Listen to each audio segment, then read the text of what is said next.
Mesdames, Mesdemoiselles, Messieurs, bonsoir, bienvenue au navire, bienvenue pour cette soirée de reprise de saison pour nous, puisque nous démarrons une nouvelle saison 2010-2011, c'est un peu la tradition maintenant de faire des saisons culturelles. Donc, ce soir, moment exceptionnel, vous allez pouvoir découvrir le film Des Hommes et des Dieux, film très remarqué à Cannes, plusieurs prix, grand prix du jury de Cannois, prix du jury œcuménique, nous avons la présidente ici présente qui viendra vous en dire un peu plus après. Prix de l'éducation nationale aussi pour ce film. Un film particulier, un film dense, un film sur la foi, un film sur une histoire vraie au départ, retravaillée par Xavier Beauvois.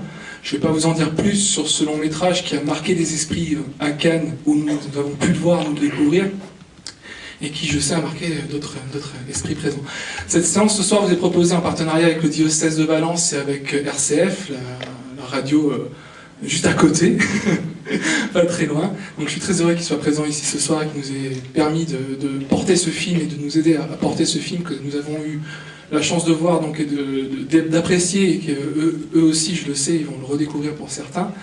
On va se retrouver après la séance pour une table ronde avec Anne-Noël Clément, avec Sofiane Zitouni, avec Michel de Bidour, avec la mère abbesse de Blovac et sœur Bénédicte.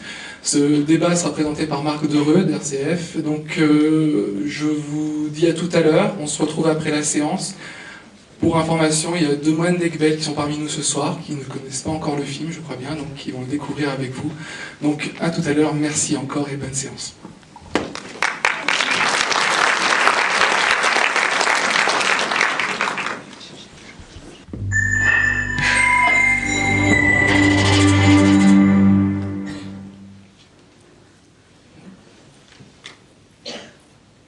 On reste bien sûr sous l'émotion, là encore, après ces 2 heures. On a partagé le quotidien des frères de Tibérine. On va poursuivre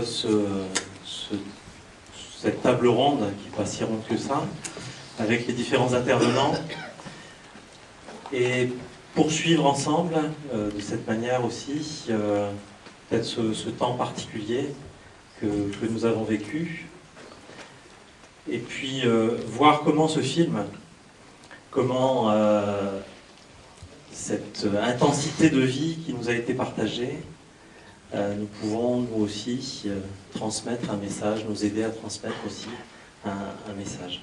Donc j'invite les intervenants à s'approcher, à venir là devant. Voilà, j'ai demandé à chacun d'entre eux de se présenter. Donc installez-vous, hein, allez-y.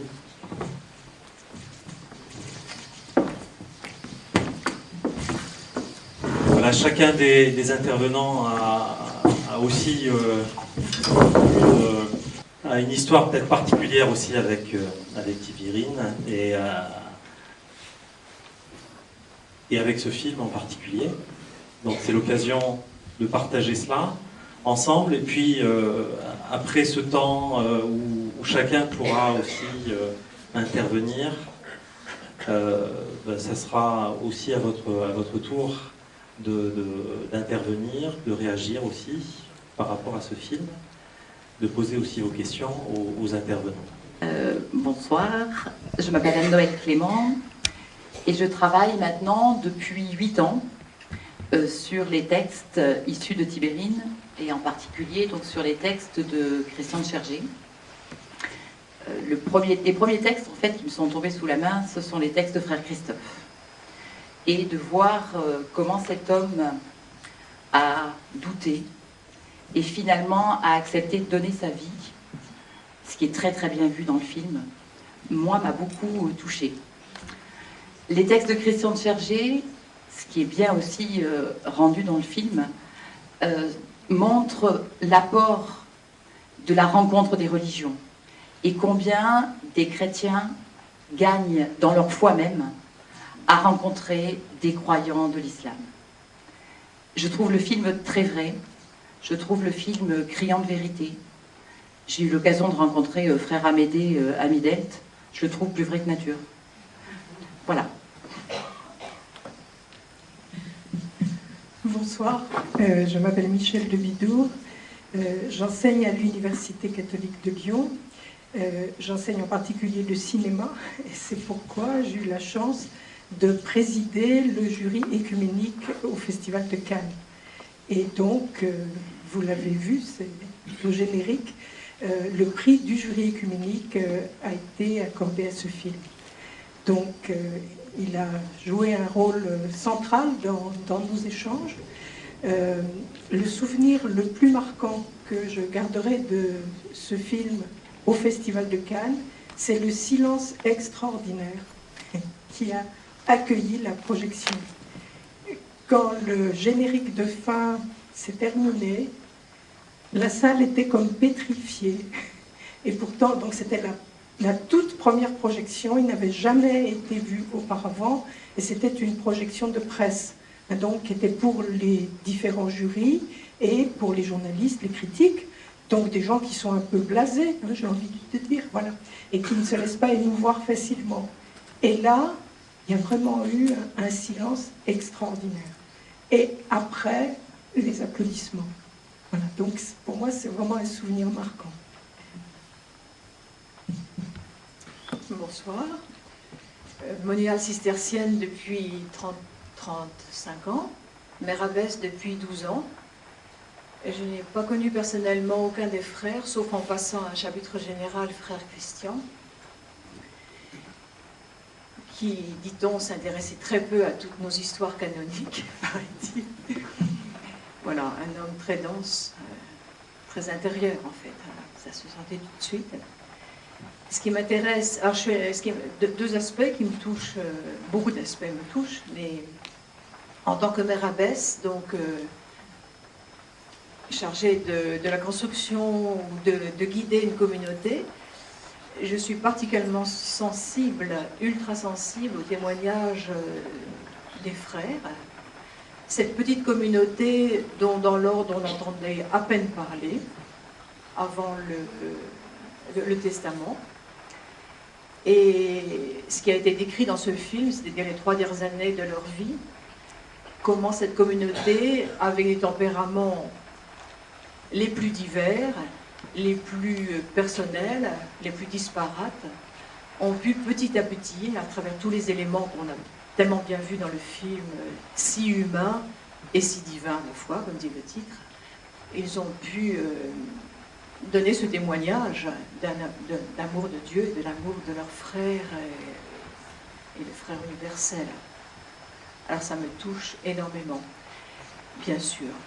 Et j'ai eu l'occasion de rencontrer plusieurs fois à Midelt, au Maroc, le seul survivant, frère Jean-Pierre. Et j'ai eu l'occasion d'échanger avec lui sur certaines, ce serait injurieux de dire anecdotes, mais faits tout ordinaires, tout simples de leur vie, mais qui en disent plus long que tous les discours. Voilà. Je vais me présenter. Bonsoir. D'abord, sœur Bénédicte, moniale cistercienne dans le même monastère. Moi, si je suis ici, c'est parce qu'il y a maintenant 12 ans, j'ai lu, par hasard, si le hasard existe, les poèmes de frère Christophe. Et j'ai rencontré un homme, je me suis dit enfin un homme amoureux qui ose le dire. Et ça m'a conduit à devenir moniale cistercienne. Donc ça a été vraiment, vous voyez, un tournant dans ma vie. Et depuis, je travaille sur les écrits maintenant de frère Christian, notamment avec Anne Noël et puis en lien avec les Esther de Marseille. Et moi, vous voyez, l'approche n'est pas d'abord avant tout intellectuelle, même si cette dimension, elle est très présente. Mais c'est d'abord voilà, une histoire de vie. Et ce que j'ai trouvé très, très touchant dans le film, c'est que nous ne sommes pas dans des idées, nous sommes dans des gestes tout simples de la vie de tous les jours, des regards, quelques mots échangés, beaucoup de silence. Et pour moi, c'est ce qui fait vraiment la densité de la vie. Après, on peut toujours commenter, discuter, analyser, mais la réalité et le poids du réel, il est là. Et je crois que ça s'est très très très bien rendu dans le film. Bonsoir. Alors, je m'appelle Soufiane Ditouni, je suis professeur de philosophie au lycée Mon-Plaisir à Valence, ici. Et j'ai travaillé très modestement sur le testament spirituel de Christian Tchergé, à la demande justement de cette équipe de l'ISTR dans laquelle travaillent Sœur Bénédicte et Anne-Noël, et Christian Salençon, et Roger Michel et d'autres. Voilà, donc j'ai apporté une lecture musulmane de ce testament spirituel. Cet article sera publié d'ailleurs prochainement sur le site ouma.com pour ceux qui aimeraient le découvrir. Et puis la deuxième chose, c'est que je suis membre d'une association soufie, Aïssa, Association internationale soufie Alaouia, et il se trouve que les moines de Tibérine ont vécu un lien de paix, ribat salam en arabe, avec des soufis de cette confrérie alaoui à Médéra. Donc je pourrais peut-être vous parler un petit peu de ce lien de paix entre les moines de Tibérine et ces soufis. Et puis la troisième chose que je voulais vous dire, j'étais à Tibérine cet été, c'était la deuxième fois que je m'y rendais. J'étais allé l'été précédent. Et j'ai recueilli des témoignages de personnes qui ont connu les moines, et particulièrement des villageois, comme on les voit dans le film, de Tibérine, et ce pour la radio RCF. Donc des témoignages de villageois de Tibérine qui ont bien connu les moines. Voilà, merci à chacun d'entre vous de vous être présenté en lien humain aussi, en lien fraternel avec les moines de Tibérine, dont on a eu l'écho à travers les acteurs qui ont joué de manière assez extraordinaire ce rôle. Et j'ai pu lire dans la presse aussi que beaucoup de ces acteurs-là ont été marqués à vie par le rôle qu'ils ont pu jouer, qui était plus qu'un rôle pour eux, qui était entré dans l'intensité d'une vie, d'une vocation, d'une conviction. Alors comme vous le savez tous, ça a été rappelé, ce film a été primé par le jury œcuménique à Cannes, et on va demander à Michel, qui en a été la présidente, de bien vouloir nous dire un peu comment les choses se sont passées, quels ont été les arguments, il y en a sûrement de très bons, qui ont poussé le jury à remettre ce prix à ce film. Alors, d'abord, je voudrais souligner combien l'entreprise de ce film était risquée. Il était attendu que ce film soit polémique. C'était tellement attendu qu'il y avait une polémique avant même que qui que ce soit ait vu le film. Le maire de Cannes avait reçu des menaces de mort, il y avait une présence policière plus importante que jamais. Voilà. Donc, c'était un risque possible, et personnellement, au sein du jury œcuménique, pour nous, c'était une crainte, hein, que ce film soit polémique, qu'il attise des haines. Deuxième risque, que ce film donne dans le pathos, hein, qu'il fasse pleurer. Donc, une histoire tragique comme celle-ci, émouvante comme celle-ci, c'était attendu aussi que ça donne dans le pathos. Et puis, troisième risque, que ce soit tourné comme un film policier, comme un thriller ordinaire. Donc, trois risques qui étaient bien réels. Et en fait, après avoir vu le film, nous avons convenu que ces trois écueils étaient évités, tous les trois. Alors, par rapport au pathos, il y a les petites notes d'humour, en particulier émanant de Frère Luc. Dans un des premiers plans, il chantonne « Moi j'essuie les verres au fond du café ». Hein, voilà. Et ainsi de suite, il a laissé passer l'homme libre, etc. Voilà. Donc ces petites touches humoristiques sont extraordinaires pour faire retomber le pathétique. Ça, c'est très important. Alors, au-delà, le film a des qualités artistiques et spirituelles étonnantes. Alors, bon, je ne vais pas tout dire, bien sûr, juste pointer certaines choses. Nous avons été très sensibles, donc au sein du jury œcuménique, au fait que la technique qu'a utilisée Xavier Beauvois était parfaitement ajustée à la vie cistercienne. Alors, je m'explique. Dans tout le film, sauf une scène, hein, mais j'y reviendrai, dans tout le film, il y a une sobriété de mise en image et de mise en scène. La plupart du temps, des plans fixes, très peu de mouvements de caméra. Un montage sans effet de fondu enchaîné ou autre. Hein. Un montage qu'on appelle techniquement en coupe sèche, vous voyez. Les séquences se succèdent assez rapidement. Très peu de gros plans sur les moines aussi, et surtout pas de musique. Sauf dans la grande scène du dernier repas, où là, au contraire, le réalisateur a choisi une mise en image et une mise en scène emphatique. Alors, ce qui est très remarquable, c'est que dans un thriller, dans un film à suspense ordinaire, c'est la scène qu'on appelle paroxystique, hein, la scène où l'action est à son point le plus culminant, c'est une scène d'action. Et Xavier Beauvois raconte, et c'est très intéressant, qu'il a d'abord envisagé de mettre la musique pour l'arrivée des islamistes au monastère, la scène de l'enlèvement. Là, il obéissait tout à fait à la logique du thriller ordinaire. Et puis, inspiration géniale, il a renoncé à cela et finalement, donc, il a choisi de magnifier cette scène de communion fraternelle qui est absolument remarquable.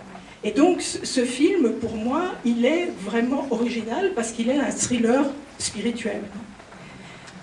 Alors, autre qualité artistique, la technique de prise de vue, donc, qui est due à Caroline Champetier. Elle est, on dit, chef opérateur ou directeur de la photographie, et ce sont des gens que souvent on oublie.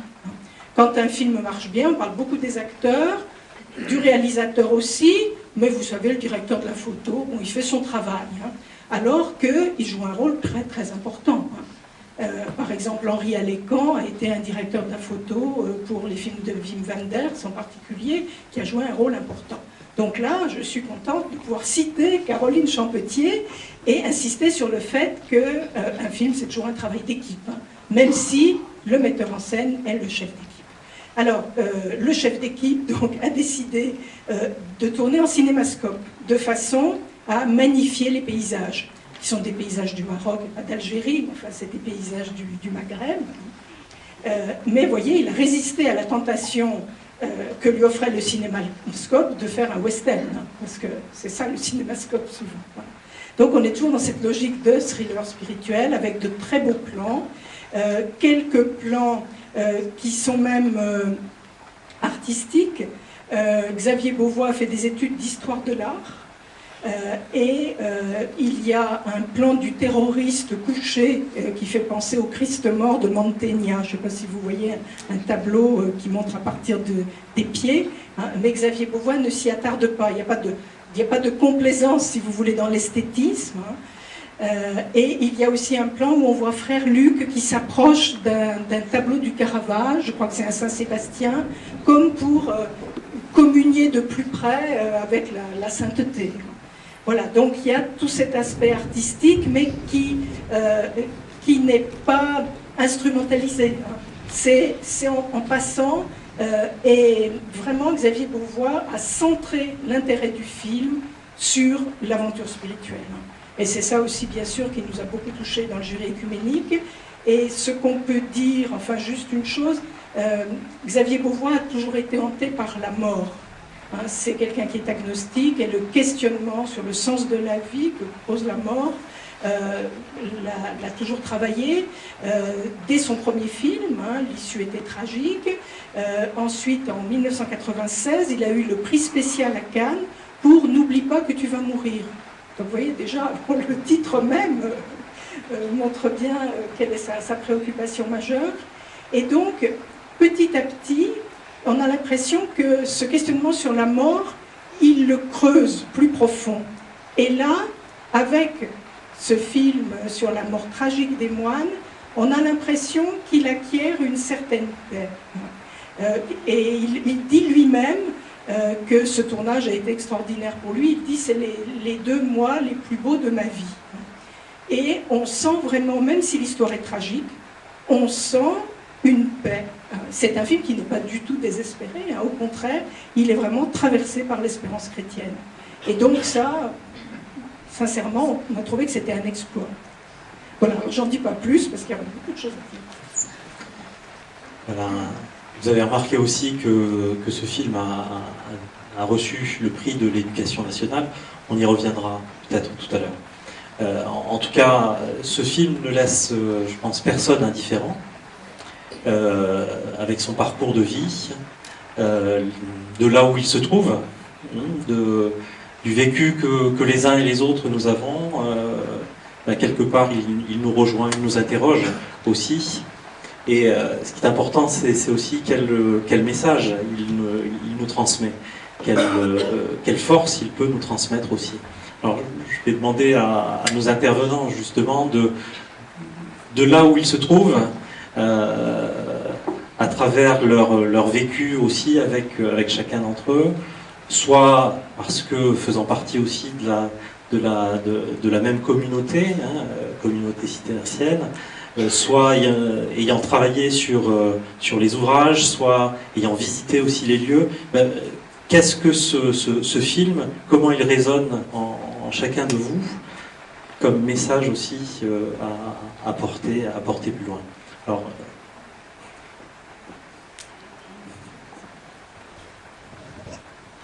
ce qui me touche le plus dans le cheminement, dans l'histoire de ces frères, c'est bien sûr le lien et l'amour jusqu'au bout, enfin on le voit bien dans le film, mais c'est aussi la densité de l'humanité, la densité de la vie ordinaire, parce que des fois on imagine la vie spirituelle et la vie contemplative, j'en sais quelque chose puisque moi je suis depuis 30 ans, comme des fois la haute sphère, voilà, tout à fait en haut, quelque part, puis l'humain, l'ordinaire, etc., je ne sais pas très bien où c'est délaissé.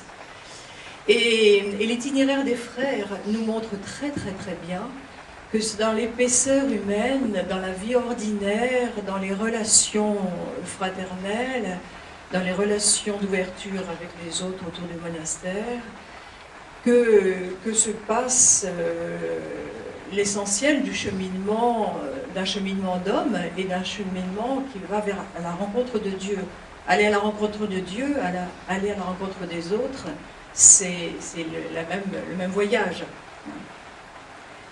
Et ça, je me suis souvent demandé, je me suis dit, mais pourquoi aujourd'hui, dans l'époque d'aujourd'hui, dans le monde d'aujourd'hui, cette petite communauté tout à fait insignifiante, d'une poignée d'hommes, quasi inconnus, nous a donné ce message.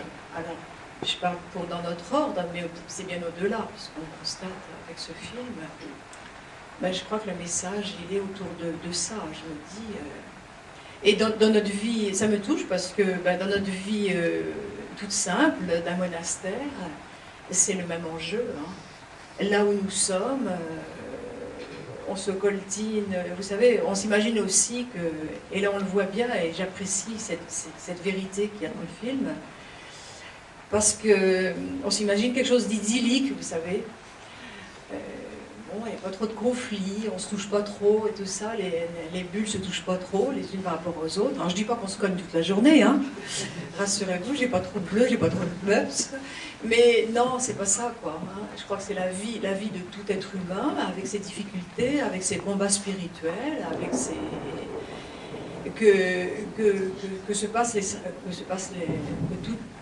qu'un cheminement se fait. Alors avec des forces aussi qui sont, on le voit bien dans le film, la force de la patience, on voit bien chez l'un ou l'autre, la patience aussi pour accepter l'autre, avec ses limites, avec son cheminement personnel. Et ça, c'est ça qui fait aussi une communauté. Tout le monde ne va pas à la même vitesse, et on voit très bien. Christian, je crois, quand il était prieur, à un moment donné, ben, il filait, et puis ben, il laissait un peu les frères pas se débrouiller. C'était pas ça, mais je pense que c'est un peu ça, non? Et le prieur, il s'est laissé former par les frères, finalement, un peu à la fois, parce que, voilà, non, il y a une certaine lenteur, et les uns par les autres, ils se sont laissés former, transformer.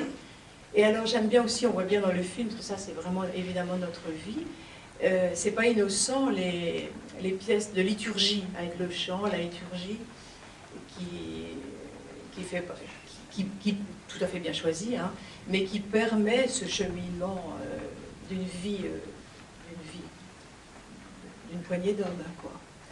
Et c'est un témoignage pour nos communautés, je pense, aujourd'hui.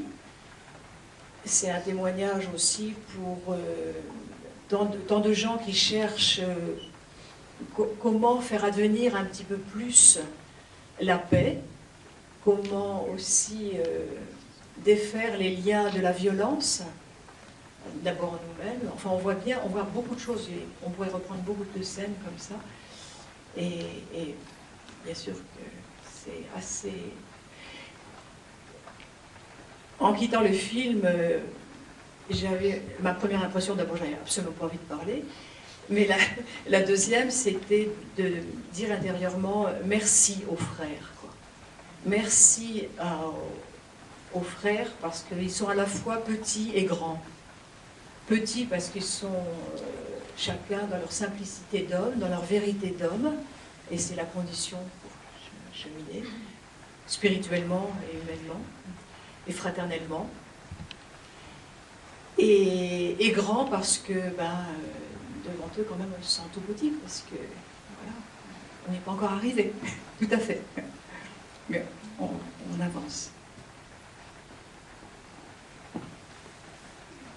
Moi, ce qui m'a frappé d'abord, c'est que j'étais assise à côté de Soufiane, et regarder le film à côté de lui, même si on n'a pas du tout communiqué, pour moi, ça a été quelque chose de très fort.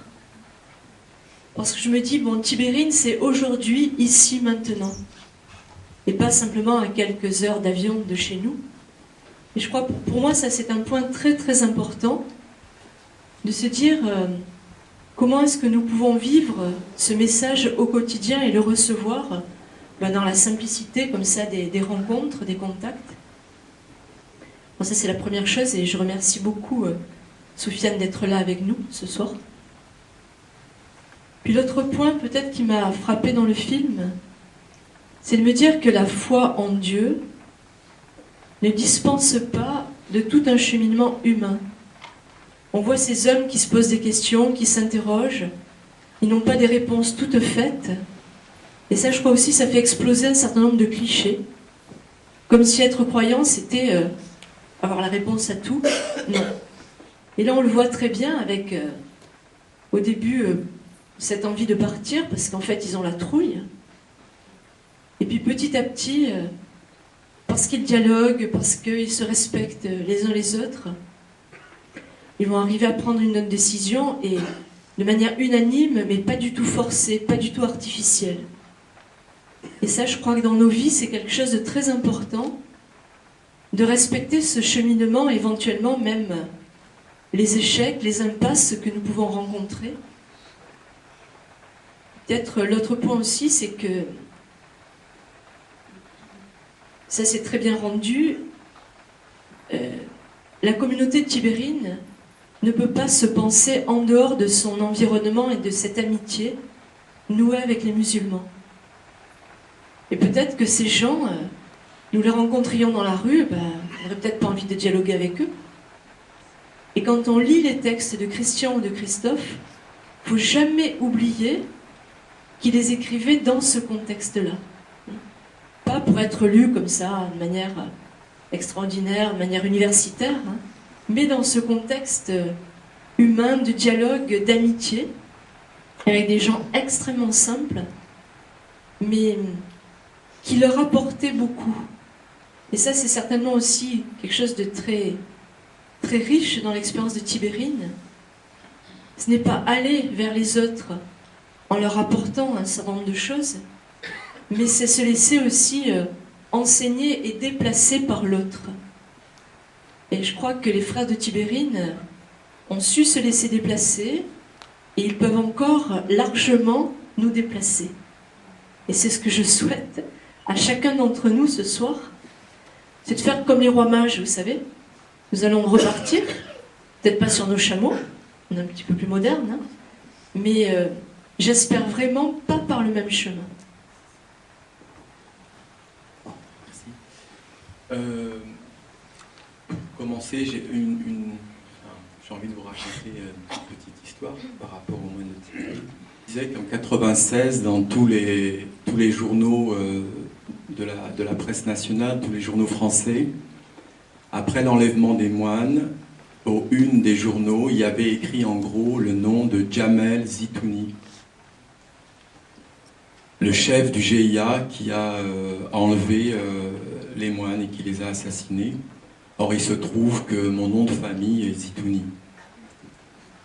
Et je peux vous dire qu'à l'époque, ça a été difficile à vivre, puisque j'ai eu droit à des blagues de mauvais goût au travail, en me demandant si c'était quelqu'un de ma famille, etc. Et ça m'a marqué, parce que d'un seul coup, mon nom de famille était porteur de toute cette violence terroriste. La deuxième chose... Ah oui, sœur Bénédicte me dit de traduire Zitouni. Oui, Zitouni en arabe, ça veut dire olivier. Donc, plutôt un symbole de paix. Alors, j'aimerais abonder dans le sens de ce qu'a dit sœur Bénédicte. Effectivement, je pense que ce qui est fondamental dans l'expérience, ce qu'on pourrait appeler l'expérience de Tibérine, c'est cette ouverture à l'autre. Moi, dans la région de Médéa, à Tamesguida, j'ai rencontré un être extraordinaire, délicieux, le père Robert, qui a été ermite sur les montagnes, sur une montagne tout près de Tibérine et Médéa, pendant une trentaine d'années. Il a vécu seul sur une montagne, et puis il a bien connu les moines, évidemment. Il s'est même réfugié au monastère de Tibérine parce qu'il était menacé par un GIA lui-même. Et d'ailleurs, il a dû la vie sauve finalement au destin. La nuit de l'enlèvement des moines, il a été retenu à Alger pour une question administrative. En fait, il aurait dû être avec eux le soir de l'enlèvement. Et le destin a voulu qu'il soit retenu à Alger. Et le père Robert m'a dit, on a beaucoup parlé, et il m'a dit que cette question de l'ouverture du monastère aux autres a été une question en débat, en fait, dans l'histoire du monastère. Le dispensaire de Frère Luc a été un problème à un moment donné, puisque c'est un comme il le dit très bien d'ailleurs dans le film, 150 consultations par jour, donc la question c'était est-ce que c'était vraiment conforme avec la vie monastique, ce dispensaire? Et donc il y avait eu toute cette question de l'ouverture à l'altérité, aux autres, et en particulier évidemment aux musulmans et à l'islam. Donc Frère Luc avec le dispensaire a créé une brèche. Alors, on sait ce que ça a donné, cette chose merveilleuse, hein, ce dispensaire qui accueillait tant de personnes, beaucoup de femmes d'ailleurs.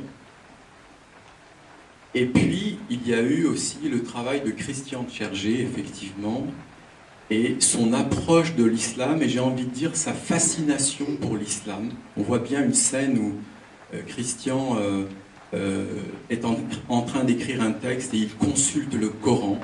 Il faut savoir qu'il citait souvent des sourates du Coran dans ses homélies. Et je crois qu'il faut surtout savoir finalement que Christian est allé jusqu'à dire que le Coran est porteur d'une parole divine. Et je trouve que de la part d'un chrétien, aller jusqu'à dire que le Coran est porteur de parole de Dieu, véhicule de la parole de Dieu, ben, franchement, je vais vous avouer, j'ai entendu ça la première fois à l'ISTR quand l'équipe m'a invité à Marseille. Quand j'ai entendu ça, eh bien, je vais vous faire cette confidence, c'était la première fois que j'entendais qu'un chrétien reconnaissait que le Coran est une parole de Dieu. Donc, Christian de Chergé est allé loin dans sa rencontre avec l'islam.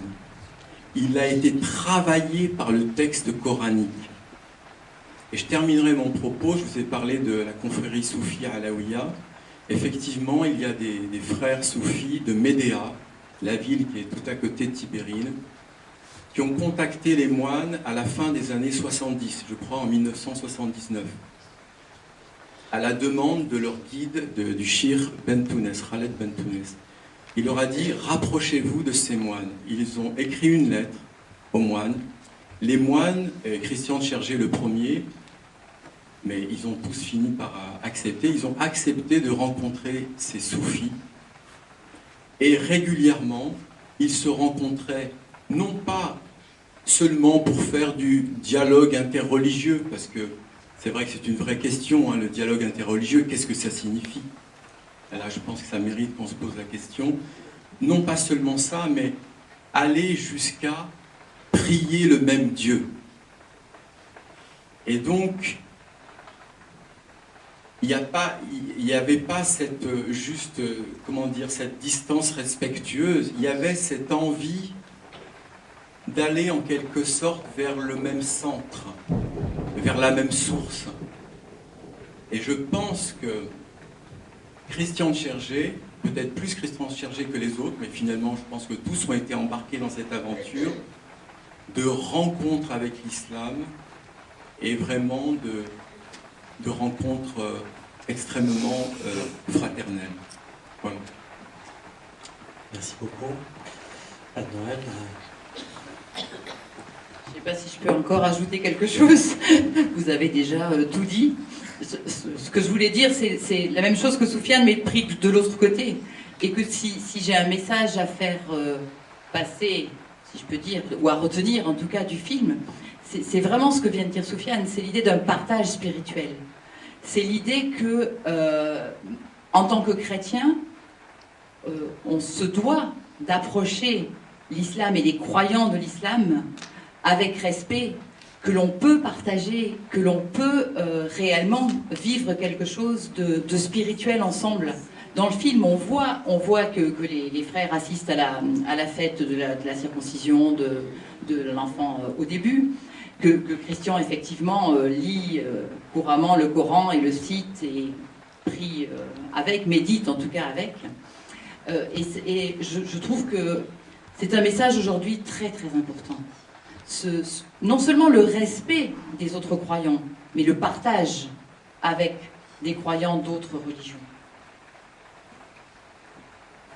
Alors on a rappelé aussi que le film a reçu le prix donc, de l'éducation nationale. On peut s'en étonner, mais ça veut dire quelque chose. Alors est-ce qu'on peut lever un peu de voile sur l'histoire qui a amené à ce que le film reçoive ce prix de l'éducation nationale? Pour autant que je sache, hein, c'est les informations officielles. Parce que quand on est dans le jury écuménique, on ne va pas dans le jury de l'éducation nationale. On respecte ce qui se passe dans les autres jurys. Voilà. Donc, ce que je peux dire de parfaitement objectif, c'est que ce jury de l'éducation nationale était présidé par le cinéaste Pascal Thomas, qui est quelqu'un d'agnostique, donc c'est certainement pas lui qui a poussé pour qu'on prime un film à sujet religieux, mais l'ensemble des membres du jury ont été très sensibles au caractère humaniste du film. Alors je pense qu'il faut bien entendre humaniste dans toute sa profondeur, parce que quelquefois quand on dit humaniste, c'est un petit peu gentillet, naïf, alors que là, dans le film, il y a vraiment une profonde humanité au sens où on voit les moines qui sont tiraillés par ce questionnement, de question de conscience, que devons-nous faire, partir ou rester. On voit la liberté humaine interrogée et on voit la grandeur de l'homme face à la mort. Je pense que la scène du mois de décembre 1993, de Noël 1993, qui est une scène historique, est vraiment extraordinaire. Voir comment Christian de Chergé arrive, malgré sa peur, qui est réelle, à résister, à dire d'abord pas d'armes dans le monastère, si vous voulez, on va aller parler dehors. Bon. Et ensuite, il commence à citer le Coran en français et l'islamiste continue en arabe. Et à partir de là, c'est extraordinaire. Les terroristes s'en vont et même, et c'est historique, l'émir Fatih Attias s'excuse. Quand Christian dit, c'était pour nous, c'est le soir de Noël, on fête le prince de la paix. Ah ben, je ne savais pas. C'est vraiment extraordinaire. Et je pense que pour les élèves des lycées, qui vont donc travailler ce film, puisqu'il y aura un dossier lycéen au cinéma qui sera constitué pour être un support pour les enseignants qui feront travailler, je pense que des scènes comme celle-ci sont magnifiques. C'est historique et en même temps, ça donne vraiment un témoignage extraordinaire. Il y a aussi un aspect qui me paraît très important, c'est la fidélité à l'engagement. Et ça, je pense que pour faire réfléchir des jeunes aujourd'hui, cette thématique de l'engagement et voir comment elle a pu être vécue là, de façon héroïque, c'est formidable. Et puis, il me semble aussi qu'un film traversé par l'espérance, c'est un cadeau à faire à des jeunes. Voilà, il y a une chose, une phrase dans le film qui m'avait interpellé, c'est l'oiseau et la branche,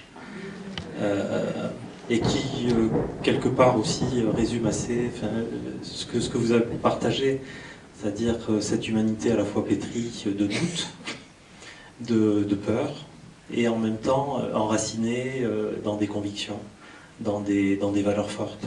Et on est à la fois... j'allais dire, là où on se trouve face aux défis que l'on peut relever, on se trouve être à la fois, des fois, l'oiseau, et avec, en tout cas, le devenir et la volonté intérieure d'être la branche sur laquelle d'autres oiseaux vont pouvoir aussi se reposer. Et donc, ça donne effectivement cet élan d'espérance qu'on trouve et que vous avez rappelé dans ce film. Alors pour pas prolonger, on pourrait prolonger longtemps cette soirée,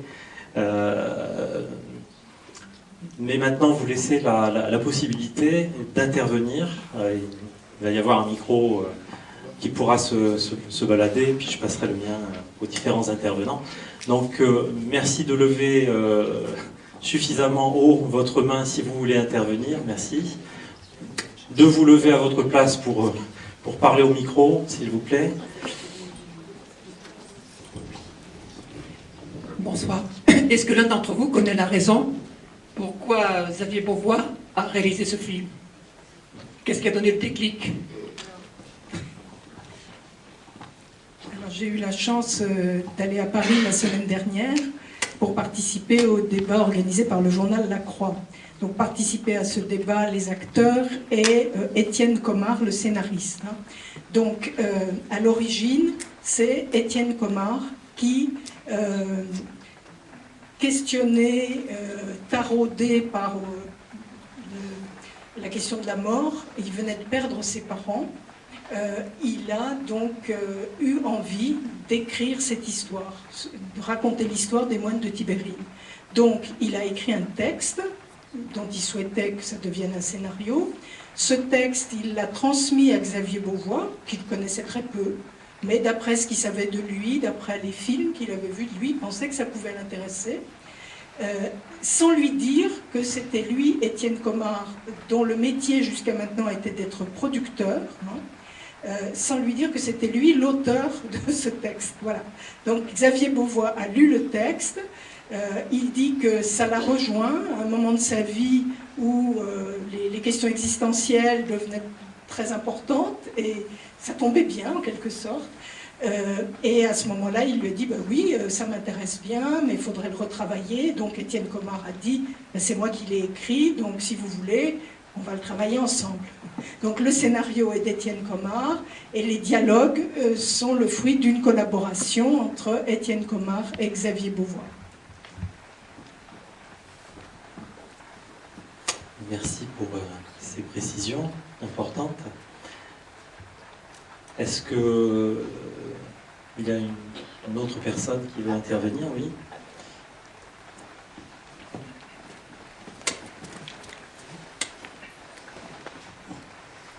Bonsoir à tous, je suis l'imam Abdallah.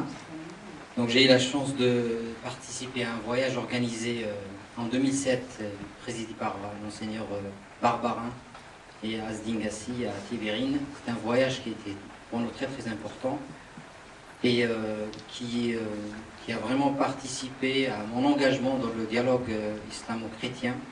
Donc je suis engagé depuis des années dans le dialogue islamo-chrétien et à partir de ce voyage, ça a été un déclic.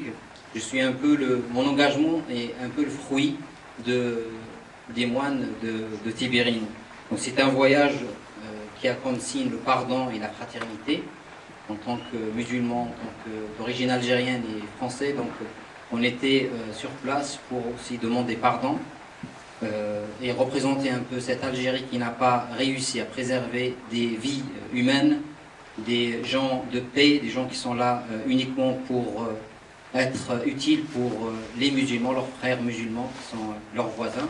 Donc c'était un voyage où on a demandé pardon. C'était un voyage aussi pour se connaître. Donc on a fait vraiment un voyage islamo-chrétien en visitant principalement Tibérine et après l'université islamique de Linière Abdelkader par exemple et beaucoup de lieux. Et on a apporté un soutien particulier aux chrétiens qui sont en Algérie, malgré les événements qui sont venus après, bien sûr. Donc pour nous, les moines de Tibérine sont des héros. Ils ont donné leur vie pour l'Algérie, et ils l'ont bien dit dans le film. Donc, le berger n'abandonne pas ses moutons quand le loup est là. J'aurais aimé que le film s'intitule « Des hommes et un seul Dieu », parce que justement, c'est dans l'objectif, comme Soufiane l'a dit tout à l'heure, l'objectif de se connaître, de travailler ensemble et d'aller plus loin ensemble. Donc, et je suis triste que ces hommes de paix soient tués au nom de ma religion. Quand je vois le nom des islamistes ou le nom islam apparaît, je suis vraiment très, très triste et chagriné par cela. Voilà, merci.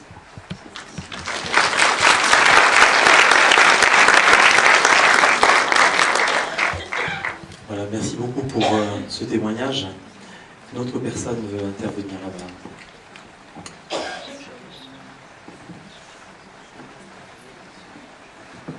Oui, je m'appelle François Brémond et depuis longtemps à Valence et pasteur à la retraite. Et je suis très content parce que c'est une merveilleuse soirée sur le signe de l'œcuménisme. Et je pense que moi, ce film me fait encore plus aimer l'étranger. Et finalement de dire que quand on vit incarné, un christianisme incarné dans une vie sans supériorité, hein, et sans idée de prosélytisme, etc., finalement, il n'y a plus d'étrangers. Et je crois que j'aimerais confesser qu'il n'y a plus d'étrangers, il n'y a pas d'étrangers. Et voilà, alors justement c'est très important dans une période où on stigmatise un peu l'étranger. Hein.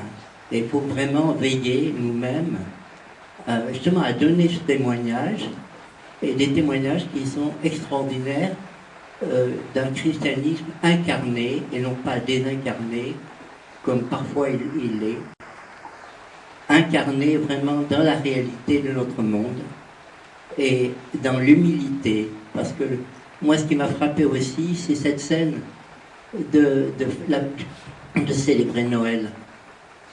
Quand ils amenaient le petit Jésus au milieu des... Et je me dis, mais... Et il y a tout un passage qui est très, très profond là, à propos de l'enfantement, enfanter Jésus dans notre monde, dans l'humilité. Alors je crois, voilà, c'est des choses qui me sont venues et que je donne spontanément. Et encore merci beaucoup pour cette soirée. Voilà, merci pour votre spontanéité qui nous rafraîchit aussi. Je ne sais pas si, voilà,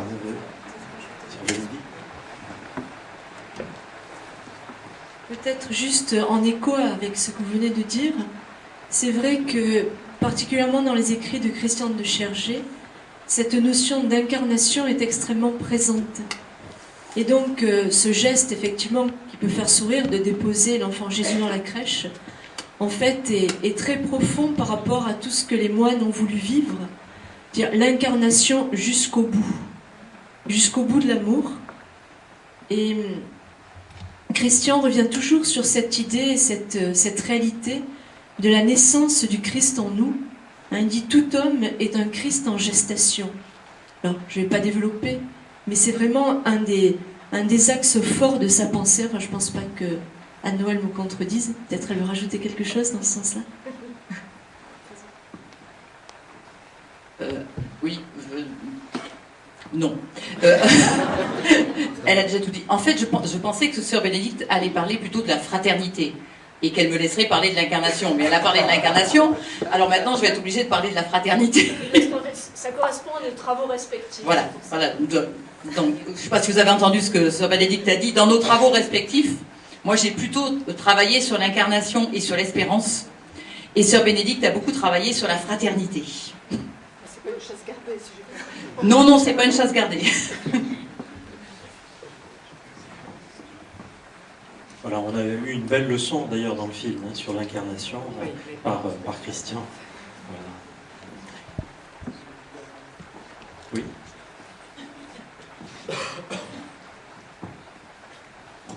Ben moi j'ai vécu intensément je suis un peu émue parce que c'est mon pays. Les événements de Tibérine, étant donné que j'ai un frère qui est prêtre en Algérie, et tous les soirs on se téléphonait parce qu'on se faisait quand même du souci. La famille, moi de mon côté, on se faisait quand même du souci pour lui. Mais les souvenirs de Tibérine, pour moi, c'est ma retraite de communion, par exemple, les 4 jours, le miel que je prenais au petit déjeuner le matin, le beurre, les légumes qu'on allait, avec mes parents, on allait les chercher au-dessus de Médéa, à Tibérine. J'étais un peu déçue parce que j'ai pas retrouvé Tibérine, j'ai pas retrouvé... voilà, je cherchais, tiens, le jardin où j'ai couru.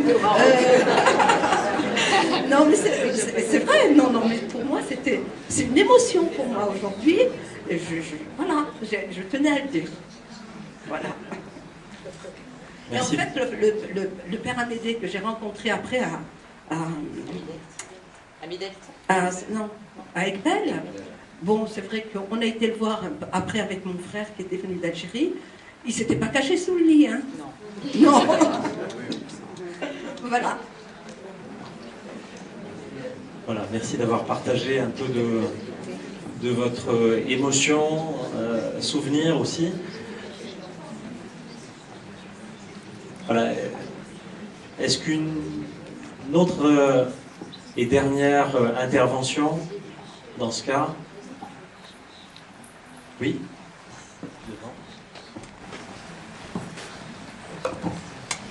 Je voudrais juste qu'on n'oublie pas que la dernière phrase, c'est ils sont tous des héros. Tous les Algériens aussi qui sont tombés de façon anonyme sont des héros. Il n'y a pas que ces frères-là.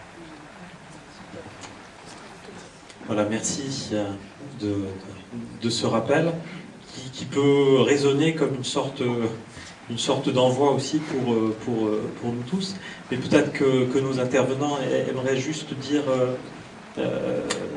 pour terminer notre soirée, est-ce que vous avez une phrase en particulier qui vous tient à cœur, que vous aimeriez partager avant qu'on se quitte? Oui. C'est à la fois une phrase et puis je demandais à Bénédicte si on pouvait faire notre propre pub. Puisque donc nous avons travaillé sur des textes de Christian de Chergé et nous avons fait des commentaires spirituels de ces textes de Christian de Chergé. Et ce livre va paraître le 16 septembre, ce sera vendu en librairie le 16 septembre, dans toutes les bonnes librairies, je crois que j'ai aperçu Emmanuel par là. L'éditeur a repris une phrase de Christian de Chergé, que Bénédicte a utilisée. Vous savez que l'évangile de Jean dit, à propos de ce qu'on appelle en régime chrétien l'incarnation, le Verbe s'est fait chair, et Christian de Chergé a dit, le Verbe s'est fait frère. Ce sera le titre de notre ouvrage, et je trouve que c'est un programme, c'est tout un programme, se faire frère.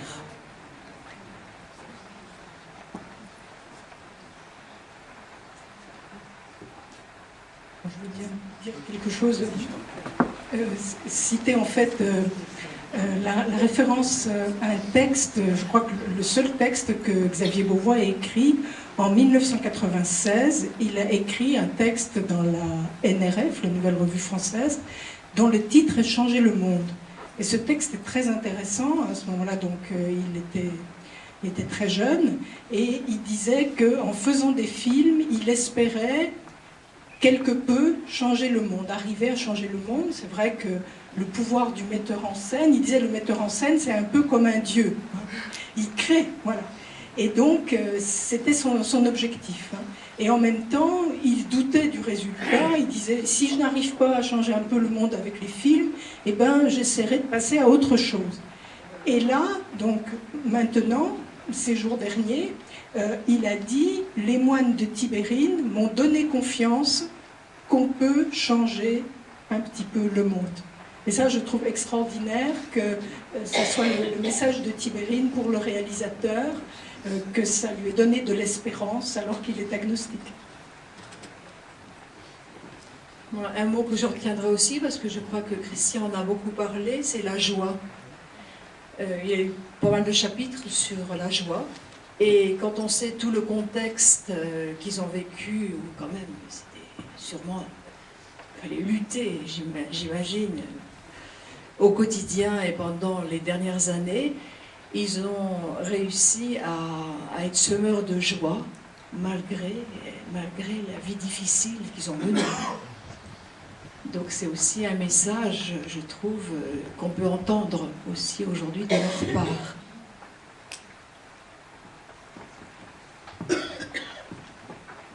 Les cisterciens vivent sous la règle de Saint Benoît. Et Saint Benoît nous invite à marcher vers la vie éternelle tous ensemble.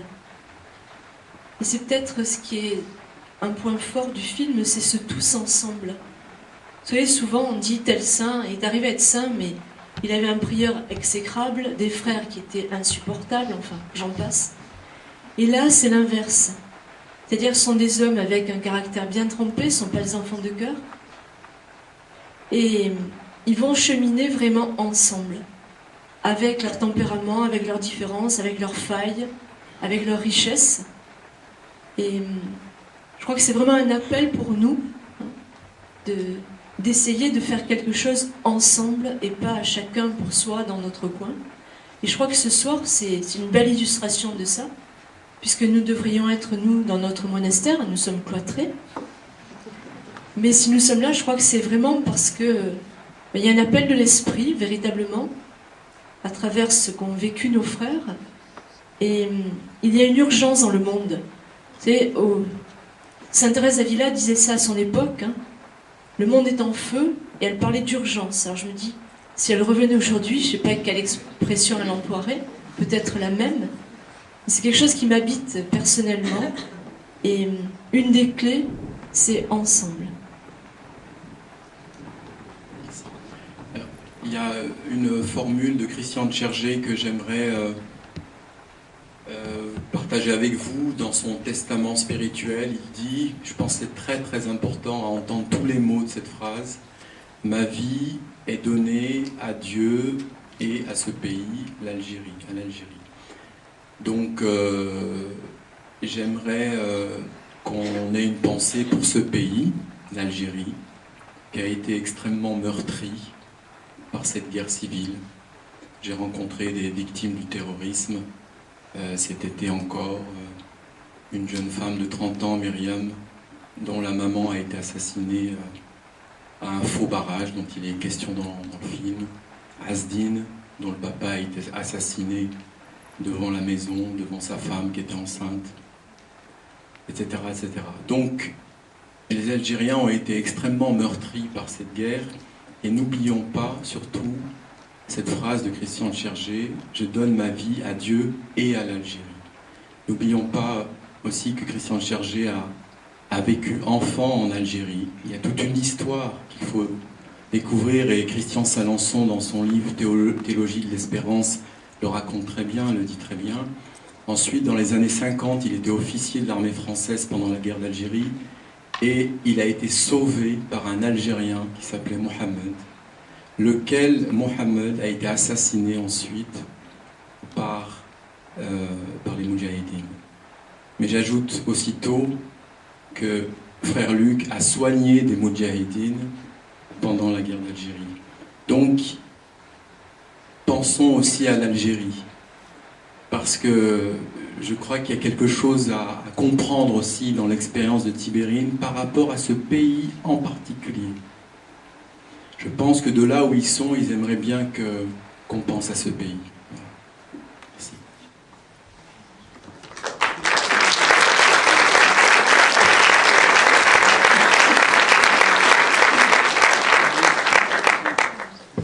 Voilà, merci à vous tous pour votre présence. Merci aux différents intervenants pour ce que vous avez partagé.